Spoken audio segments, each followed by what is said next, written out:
I'm Danny Brown, and you're listening to Artifacts, a storytelling podcast about technology, internet culture, media, and the feelings we still attach to them. Because sometimes the objects fade, but the feeling doesn't.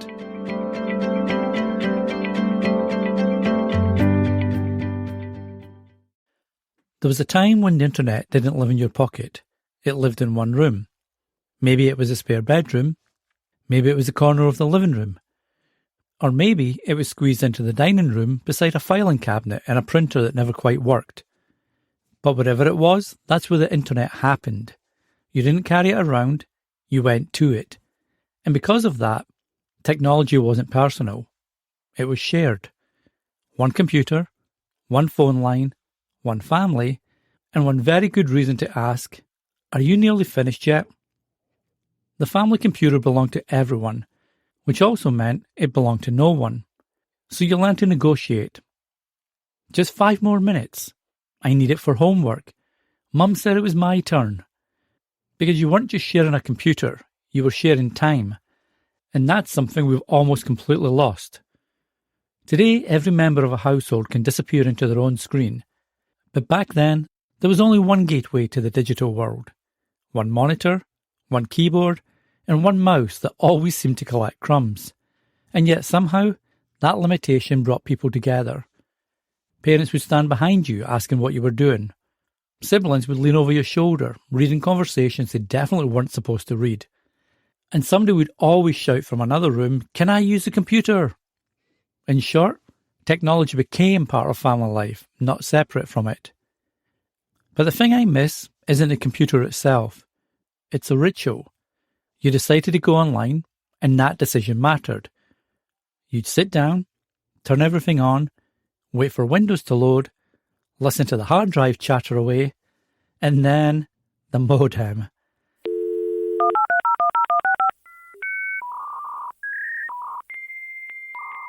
That sound became part of the experience. Not because anybody liked it. Nobody liked it. But because it meant something was about to happen.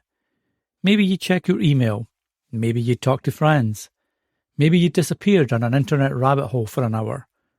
The point is, being online felt intentional.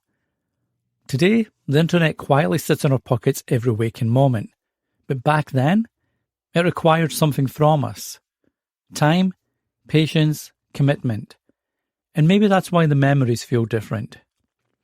One of the interesting things about the family computer is how much of everybody lived inside it. Desktop wallpapers, favourite websites, music collections, homework, holiday photos, games, receipts.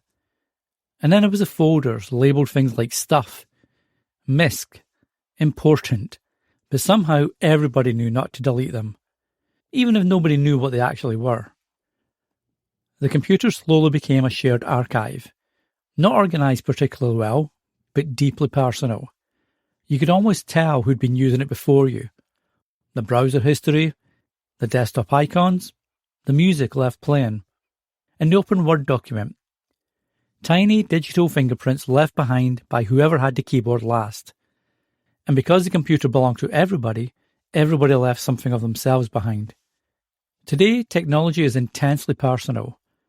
Our phones know us. Our recommendations know us. Our playlists know us. Our algorithms know us.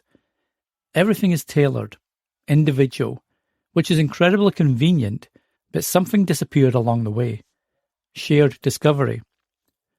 The family computer introduced people to websites they'd never have visited, music they'd never have chosen, games they'd never have played.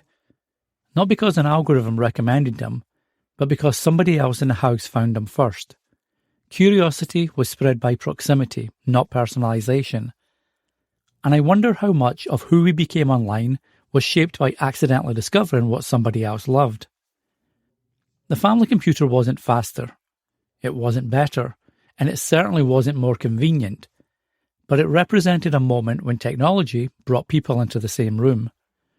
When internet was a place you visited together. When sharing a computer also meant sharing curiosity. Sharing frustration, sharing excitement, and sharing discovery. Maybe people don't really miss beige towers, or noisy hard drives, or dial-up connections.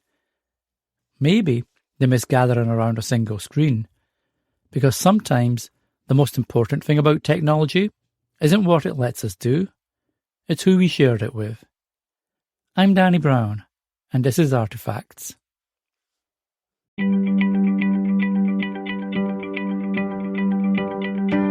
Thanks for spending some time with Artifacts. If this episode reminded you of a memory, a feeling, or a piece of the internet you thought had disappeared, you can find more episodes wherever you get your podcasts. And if you'd like to help preserve the archive, visit the website for ways to support the show. Until next time, take care of the things that matter to you, even the small ones.